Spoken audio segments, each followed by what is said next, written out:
تو آج کا جو موضوع ہے ہمارا محاورات و ضرب الامثال کے پر ہے۔ میں چاہ رہا تھا کہ اس کے بارے میں ایک ابتدائی میں ایک پریزنٹیشن بنا دوں کہ اس میں اس کی ہسٹری کیا ہے، محاورے اور ضرب الامثال میں فرق کیا ہے، اور جو اور چیزیں آتی ہیں اس کے ساتھ، ایک ہوتی ہے تلمیح اور ایک ہوتی ہے روزمرہ۔ تو یہ چار چیزیں ہیں جو اردو زبان میں اکٹھی آتی ہیں، پر کہاوت بھی ہم ایک استعمال کرتے ہیں لفظ۔ تو محاورات کے بارے میں جہاں تک تعلق ہے یا ضرب الامثال، یہ بنیادی طور پہ آپ کی جو کلام کو ہے اس کو حسن بخشتی ہیں۔ محاورہ مجازی معنوں میں آپ بات کرنا چاہتے ہیں کوئی، تو اس کے معنی مجازی ہوتے ہیں، جیسے آگ بگولا ہونا، یعنی بہت غصے میں آ جانا۔ تو اس کے اندر جو محاورے کے اندر ہے، آپ تھوڑی سی تبدیلی کر سکتے ہیں کہ جنس کے حساب سے مذکر اور مؤنث ہے، یا پھر جمع اور واحد جمع ہے، یا ماضی اور حال ہے۔ تو آپ یہ کہیں گے بھی آگ بگولا ہو گیا، آگ بگولا ہو گئے، یا میں آگ بگولا ہو جاؤں گا، رائٹ۔ لیکن ضرب الامثال جو ہے، جسے ہم کہاوت بھی کہتے ہیں، وہ ایک طویل مشاہدات و تجربات کا نچوڑ ہے، اور عموماً اس کے پیچھے کوئی کہانی ہوتی ہے، جیسے کہاوت کہتے ہیں۔ ضرب الامثال اور کہاوت ایک ہی چیز ہے۔ بذات خود جو ہے ضرب المثل جب آپ سنیں گے تو آپ کو بات سمجھ میں آ جائے گی، جس طریقے سے یہ ہوتا ہے کہ ناچ نہ جانے آنگن ٹیڑھا۔ تو اس کے پیچھے ایک کہانی ہے، ایک آسمان سے گرا کھجور میں اٹکا۔ تو اس کے پیچھے ایک پوری داستان، ایک کہانی آپ کو بذات خود سمجھ میں آ جاتی ہے، اور جب آپ استعمال کرتے ہیں اسے اپنی زبان میں، تو اس کی کوئی تبدیلی نہیں کرتے۔ یہ کہ وہ کسیانی بلی کھمبا نوچے، آپ مرد کے لیے بھی استعمال کریں گے تو آپ بلّا نہیں کر سکتے، وہ کسیانی بلی کھمبا نوچے ہی ہوگا۔ لیکن محاورے کے اندر تبدیل کی جا سکتی ہے۔ دوسری محاورے کی پہچان یہ ہے کہ محاورے میں جو آخر میں آتا ہے وہ نا پہ ختم ہوتا ہے۔ جیسے ہاتھ پیلے کرنا، اب ہاتھ پیلے کرنا مجازی ہے بتانے کے لیے کہ شادی ہونا، ٹھیک ہے نا، تو ہاتھ پیلے کرنا، تو یہ اس میں فرق ہے۔ میں نے کہا جیسے میں چاہ رہا تھا کہ اس کے بارے پریزنٹیشن دے دوں، لیکن کچھ کل پورے دن میری طبیعت خراب رہی تو میں کر نہیں سکا۔ اس میں دو اور چیزیں آتی ہیں، ایک ہوتی ہے تلمیح اور ایک ہوتا ہے روزمرہ۔ تلمیح جو ہوتی ہے، جب ہم کلام میں اشارتاً کسی تاریخی بات کی طرف اشارہ کرتے ہیں تو اسے ہم تلمیح کہتے ہیں۔ اردو میں دو تین تلمیحات بہت زیادہ رائج ہیں۔ ایک تو واقعہ کربلا، اس کی تلمیحات بہت ملیں گی۔ پھر لیلا مجنوں اور شیریں فرہاد کے قصے، اس کی طرف اشارہ ملے گا آپ کو۔ نہ وہ محاورہ ہے، نہ ہی وہ ضرب المثل ہے، وہ ایک اشارہ ہوتا ہے۔ یا جس طریقے سے مجھے اس میں یاد آ رہا تھا، میں سوچ رہا تھا کہ ایک ٹی وی پہ پروگرام آتا تھا شوشا، انور مقصود کا، ارلی 80s میں یا لیٹ 70s میں۔ تو اس کے اندر ایک جملہ تھا، ایک شوہر کہتا ہے کہ بھئی وہ اپنے سسرال والوں کے بارے میں کہتا ہے کہ سسرالیوں نے مجھے مار مار کے بیروت بنا دیا۔ تو یہاں پہ جو بیروت بنانا ہے وہ ایک تلمیح ہے، اشارہ ہے اس کی طرف، جو کہ اسرائیل نے لبنان کا اس زمانے میں حال کیا تھا۔ تو یہ سب جو ہے تلمیحات میں آتا ہے۔ میں یہ سب بتا رہا ہوں کہ محاورے، ضرب المثل اور تلمیحات۔ پھر آخری ہے روزمرہ۔ روزمرہ جو ہوتا ہے اس کا جو اہل زبان جس طرح بولتے ہیں اس کو روزمرہ کہتے ہیں۔ جس طرح ہم کہتے ہیں کہ میں 2 منٹ میں آیا، اب 2 منٹ میں آنا محاورہ نہیں ہے، نہ ہی یہ ضرب المثل ہے۔ 2 منٹ میں آیا جو ہے وہ ایک رائج ہے، اسے ابھی کبھی نہیں کہتے کہ 4 منٹ میں آیا یا 3 منٹ میں آیا۔ تو اس کو یہ روزمرہ کے زمرے میں آتا ہے۔ تو یہ چار چیزیں ہیں بنیادی طور پہ۔ اچھا، ضرب المثل کا آپ کو ایک اور بتا دوں، ضرب المثل جو ہے زیادہ دلچسپ چیز ہے، کیونکہ اس کے اندر جو ہے بڑی دلچسپ کہانیاں ملتی ہیں آپ کو، اور بعض جو اردو کے مصرے ہیں وہ بھی ضرب المثل ہو جاتے ہیں۔ پہنچی وہیں پہ خاک جہاں کا خمیر تھا، تو وہ ایک ضرب المثل میں آ جاتا ہے۔ اچھا، اس میں ایک اور فرق یہ دیکھیں گے، ضرب المثل کے اندر وزن ہو سکتا ہے، کیونکہ وہ ایک شعر میں سے آیا ہے، لیکن محاورے میں کوئی وزن نہیں ملے گا آپ کو۔ تو یہ ان میں بنیادی طور پر فرق ہے۔ ابھی یہ سمجھ لیجئے کہ ایک وہ مجازی طور پہ حقیقی بات کو بیان کرنا، وہ محاورہ ہے، اور دوسری جو ہے کسی کی مثال سے آپ کو ثابت کرنا، جس کی کہاوت یا کہانی یا کوئی واقعہ یا تجربات موجود ہیں، تو اس کو ہم کہیں گے ضرب المثل۔ تو معافی چاہتا ہوں، اب میں نے بغیر کسی تیاری کے میں نے بول دیا یہ سب کچھ۔ بہرحال، تو جس ترتیب سے آج لوگ تشریف لائے ہیں اسی ترتیب سے میں انہیں دعوت خطاب دوں گا۔ سب سے پہلے میں شریف امجد صاحبہ سے گزارش کروں گا کہ ہمارا موضوع محاورات اور ضرب المثل ہے، تو اس کے بارے میں اگر وہ اپنے خیالات کا اظہار کرنا چاہیں تو ہمیں بہت خوشی ہوگی. سوری، آپ نے مجھے موقع دیا اور میرے کچھ الجھن کو بھی آپ نے ابھی پہلے ہی واضح کر دیا. جیسے کہ ضرب المثل کا آئیڈیا میرے تصور میں بہت دوسرا تھا، جس کو میں نے ابھی یہاں پر ابھی میں اس پر پڑھوں گی بھی، تو اور آپ نے اس کو کلیئر کیا کہ ضرب المثل کیا. محاورہ کا تو خیر اندازہ ہم لوگوں کو پہلے سے تھا، چونکہ ہمیشہ اس کو استعمال ہم لوگ کرتے ہوئے آئے ہیں. بہت شکریہ. میں شروع کرتی ہوں. بسم اللہ الرحمن الرحیم. معزز خواتین اور حضرات، السلام علیکم. ایک بار پھر مل بیٹھنے کا موقع ملا ہے، الحمدللہ. آج کا موضوع بہت دلچسپ اور بہت اہم بھی ہے. بہت سی چیزیں ایسی ہوتی ہیں جن کو ہم ہمیشہ استعمال کرتے ہیں اور بہت ہی کارآمد بھی ثابت ہوتی ہیں، لیکن اس کے بارے میں کبھی کھوج نہ نکالا اور نہ ہی اس کی ہسٹری معلوم کی یہ کس طرح وجود میں آیا اور اتنا زیادہ زبان زد کیوں کر ہو گیا. اس کے بنا تو کوئی گفتگو مکمل ہونا ممکن نہیں.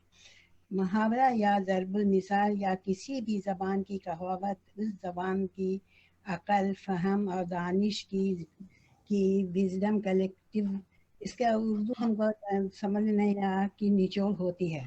دنیا کی سچائیوں سے آگاہ کرتی ہے. زبانوں کے اندر مختلف کہاوتیں ملتی ہیں جو زندگی کی حقیقتوں سے خبردار کرتی ہیں. سب سے پہلی بار اس محاورے کو ایجپٹ یا مصر میں سنا گیا. یہ 3000 BC تھا. اس کے 600 سال کے بعد ایک وزیر جن کا نام پیٹر ہوٹیپ ہے، اپنی عقلمندی یا اپنی وزڈم کا لوہا منوایا اور اپنی دانشمندی کے لیے بہت مشہور و معروف ہوئے. ان کے استعمال کے لیے کیے ہوئے محاورے کو باضابطہ پریزرو کیا گیا اور ان لوگوں نے پریزرو کا بھی میرے اردو میں سوری سے دیکھنا ہوگا ڈکشنری سے، پریزرو کیا گیا اور ان لوگوں نے اپنے وقت کے ایتھک مروجہ طور و طریقے کو ان محاوروں میں ڈھالنے کی کوشش کی تاکہ اچھی زندگی گزارے اور کوشش کرتے رہے ان باتوں کی اہمیت اور صداقت کو نجی زندگی اور عملی زندگی میں شامل کر لیں. اس کے بعد دانشمندانہ نظریات اور محاورات کو جاننے کے لیے کو نئے جامے میں لانے کی صحیح ہمیشہ کرتے رہے کہ ان محاورے سے ان لوگوں کو ایک لیسن دیا جائے. بیبیلونیا والوں نے بھی اس پر بہت زور دیا اور اس کو اجاگر کرنے میں کافی مدد کی. اس کے برعکس بہت سے رائٹر لکھنے والوں نے زندگی کے مسئلے کو مایوس پہلو یا پھر ایسے پروورس یا محاورے لکھے جس کی اہمیت وہاں پر بالکل نہ رہی اور لوگوں نے ان کی کاوش پر دھیان نہ ڈالا. شاید معیار کے مطابق نہ رہا ہو. ان کو اس کوشش میں کامیابی خاطر خواہ نہ حاصل ہو سکی. محاوروں سے زبان اور بیان میں خوبصورتی اور معنی میں حسن پیدا ہوتا ہے. کسی بھی جملے کا معنی نکال سکتے ہیں. الفاظ کچھ لکھے جاتے ہیں اور معنی کچھ اور ہوتے ہیں. محاورہ کو اگر آپ پہلے سے نہ جانتے ہوں پھر محاورے کا مطلب سمجھنے میں مشکل درپیش ہو سکتی ہے. کہاوت کا مطلب بہت الگ ہوتا ہے. کہاوت ایک عام سچائی بتاتا ہے. ہر وہ چیز جو چمکتی ہے سونا نہیں ہے. اپنے منہ میاں مٹھو بننا، آسمان سے گرے اور کھجور پر اٹکے. محاورات 2 لفظوں پر بھی مشتمل ہوتے ہیں، جیسے باتیں بنانا، دل ٹوٹنا، دم توڑنا، الو بنانا، پیٹ کاٹنا، زبان دینا وغیرہ. محاورے ہر ملک اور ہر صوبے کے الگ ہوتے ہیں. ہر زبان کے محاورے بالکل علیحدہ اور دوسرے نوعیت کے دوسرے طرز کے ہیں. وہ کہ ہندوستان اور پاکستان الگ ہو گئے یا بٹ گئے، لیکن ان کی کلچر اور زبان اپنے صوبے کے مطابق آج بھی زندہ ہیں اور جتنے صوبے اتنی زبانیں اور پھر محاورے بھی ان کے گرد گھومتی رہتی ہیں. لیکن بعض محاورے تو ہر تہذیب اور ہر صوبہ میں یکساں ہیں اور رہیں گے. یہ زد عام ہے، جیسے چھپے رستم، دودھ کا جلا چھاچھ بھی پھونک کر پیتا ہے، انگور کھٹے ہیں، ملا کی دوڑ مسجد، 9 2 11، ہاتھ نہ مٹھی ہر بڑھا کر اٹھی. یہ ہمارا بہاری ایک پروورب ہے, یہ زیادہ عام تو نہیں ہے, میں اس کو انکلوڈ کر لیا ہے. دوبارہ پڑھیے اس کو, دوبارہ پڑھیے. آخری والا جو ہے, ہاتھ نہ مٹھی ہر بڑا کر اٹھی. اس کے مطلب یہ ہے کہ آپ کے پاس نہ تو پیسے ہیں ہاتھ میں اور نہ مٹھی میں ہے, یعنی جمع ہے, مگر ہر کام میں اپنا اس کے لیے اٹھ گئے. تو اس کے یہ خاص بہاری تھا, تو مجھے اس وقت یاد آ گیا, تو میں نے اس کو بھی اس میں انکلوڈ کر ملا لیا. کچھ فنی محاورے اردو میں بھی پائے جاتے ہیں. آنکھیں سفید ہونا, اینٹ سے اینٹ بجانا, بے پر کی اڑانا, پھولا نہ سمانا, بغلیں جھانکنا وغیرہ. دنیا کے ہر کونے اپنے طور کے محاورے یا کہاوت کے لیے مشہور ہیں اور بہت عام زبان میں بھی استعمال ہوتے ہیں. جیسے فرانسیسی کہاوت ہے, مرد کو سمجھو اور عورت کو پڑھو. چینی کہاوت ہے, سفر کا مزہ لینا ہے تو سامان کم رکھیں اور زندگی کا مزہ لینا ہے تو ارمان کم رکھیں. مجھ کو عربی کے مقالے اور حکمت بھرے عربی محاورے بہت پسند آئے. عربی اقوام کی دانائی کا نچوڑ ہے. ان کے محاورے اور کہاوتیں یوں ہیں یوں اچھے ہیں کہ جو بہت پرمعنی اور سبق آموز ہیں. جیسے جب حکمراں اچھا ہو جائے تو عوام بھی درست ہو جاتی ہے. دوسرا, جس چیز کی ابتدا تھکا دینے والی ہو اس کے نتائج روشن ہوتے ہیں. حق وہ ہے جس کی دشمن بھی گواہی دے. انسان احسان کا غلام ہے. جو اپنی خواہشات پر قابو پا لیتا ہے وہ دنیا فتح کر لیتا ہے. سورج پر تھوکنے والا کا تھوک واپس اس کے منہ پر آتا ہے. ان کے محاورے میں تو ان کے محاورے تو ہیں بہت اعلیٰ, لیکن افسوس کے ساتھ یہ لکھنا پڑتا ہے کہ یہ اس پر عمل پیرا نہیں تھے. سچ ہے, بطخ چلی ہنس کی چال, اپنی چال بھول گئی. معذرت کے ساتھ. اب یہ دوسرا ٹاپک جو ہے ضرب المثل یا ضرب الامثال. وہ قول یا جملہ جو کسی کہاوت کے طور پر مشہور ہو اسے ضرب المثل کہتے ہیں. اپنی بات کو وزنی اور مؤثر بنانے کے لیے دوران گفتگو استعمال کرتے ہیں. اس کی مثال مجھ کو جو ملی وہ یہ ہے, بندر کیا جانے ادرک کا سواد. اب سواد تو سمجھ کرتے ہیں, یہ ٹیسٹ مطلب. چراغ تلے اندھیرا, جیسا دیس ویسا بھیس, دودھ کا دودھ پانی کا پانی, یہ منہ اور مسور کی دال وغیرہ وغیرہ. یہاں پر مجھ کو ایک الجھن پیش آئی. یہ الجھن کو ابھی حسنی صاحب نے کلیئر کیا ہے مجھے. یہاں پر مجھ کے ایک الجھن یہ پیش آئی کہ جب ہم چھوٹے تھے تو ضرب المثل کے مطلب یہ سمجھائے گئے تھے کہ کسی چیز کا کسی بہتر چیز سے اس کا تلنا یا موازنہ یا کمپیریزن کرنا مقصد ہے. میرے حساب سے اس کو ضرب المثل کہہ سکتے ہیں, جیسا کہ بچپنا میں نے سنا تھا یا پڑھائے گئے تھے. جیسے ان کے ہونٹ گلاب کی پنکھڑیاں ہیں, یہ آنکھ جھیل جیسی, دل سمندر, تاج محل اپنی مثال آپ ہے. میں سبھوں سے معذرت خواہ ہوں اور بہت خوش دلی سے یہ التجا کرتی ہوں کہ آپ ہماری رہنمائی اور ہماری ذہن کو دور کر دیں کہ صحیح اس کے ضرب المثل کے کیا ہیں. آپ سب اردو دان بھی ہیں ماشاء اللہ, اور ہر ایک سے یہ التجا ہے میری کہ آپ سب اردو پر عبور بھی رکھتے ہیں, ہماری رہنمائی فرمائیں. اور اس پر بھی گفتگو بعد میں ہو سکتی ہے, کوئی ضروری نہیں ہے کہ ابھی ہو. اور بہت آپ لوگوں کا شکریہ سننے کے لیے. بہت بہت شکریہ.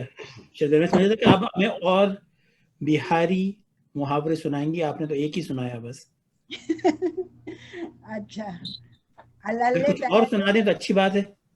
اللے تللے نہیں, یہ تو ہمارے یہاں استعمال ہوتا ہے. نہیں آپ کیا بھی ہوتا ہے. اچھا, نہیں بہاری سنا میں نے بہت 200-300 بچے لکھے ہیں, دیکھنا پڑے گا کہ کب ابھی یاد آ جائے گا. چلیے ٹھیک ہے, پھر بعد میں آپ کے دیکھ لیں گے بعد میں. ہاں, میں اب ضرور کر کے میں لکھ کر کے رکھوں گی. چلیے شکریہ.